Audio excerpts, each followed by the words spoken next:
Para o estudo anatômico do tronco cefálico, é importante a gente observar a relação do tronco com o encéfalo, quer dizer, a sua posição como componente encefálico dentro do conjunto do encéfalo e as suas relações com o cérebro, com o cerebelo.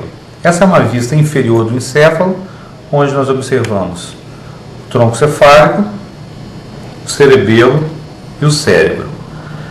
No cérebro humano, quer dizer, o seu crescimento é muito grande pelo desenvolvimento filogenético.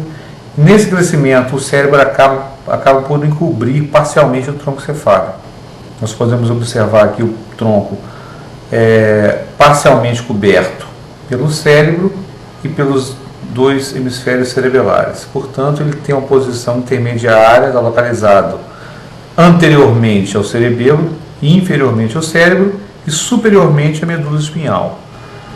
O tronco ele é formado por três componentes principais: o bulbo, que é o componente mais inferior e continua caudalmente com a medula espinhal; a ponte, que é uma estrutura de posicionamento intermediário no tronco cefálico; e o mesencéfalo, que é a estrutura mais alta e que vai se continuar cranialmente com o cérebro, com a estrutura diencefálica, que é uma estrutura que pertence ao cérebro. Posteriormente, nós temos o cerebelo, que o tronco é conectado ao cerebelo por vias neurais chamadas de pedúnculos cerebelares, os quais nós mostraríamos oportunamente mais adiante. Portanto, essa posição que a gente observa do tronco em relação ao encéfalo, quer dizer, o seu papel central em relação ao encéfalo, nesse posicionamento é muito difícil a gente estudar os acidentes. Para que a gente estude isso aí, é necessário que a gente ou isole o tronco do cérebro, como acontece nessa peça aqui. Na verdade, essa peça que eu estou mostrando a vocês, eu cortei o cérebro e retirei toda a parte superior do cérebro, deixando aqui o mesencéfalo, a ponte e o bulbo, continuando caudalmente com a medula, e a sua relação posterior com o cerebelo. Essa é a primeira forma que nós temos de estudar tronco cefálico. A seguinte forma é cortando o cerebelo, retirando o cerebelo fora, cortando as estruturas cerebrais e deixando o tronco cefálico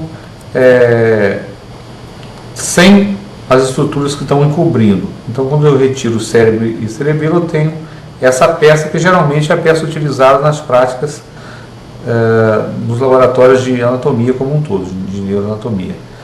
Nessa peça eu retirei o cerebelo, retirei o cérebro, e eu posso observar nos seus aspectos gerais o bulbo, a ponte e o mesencéfalo.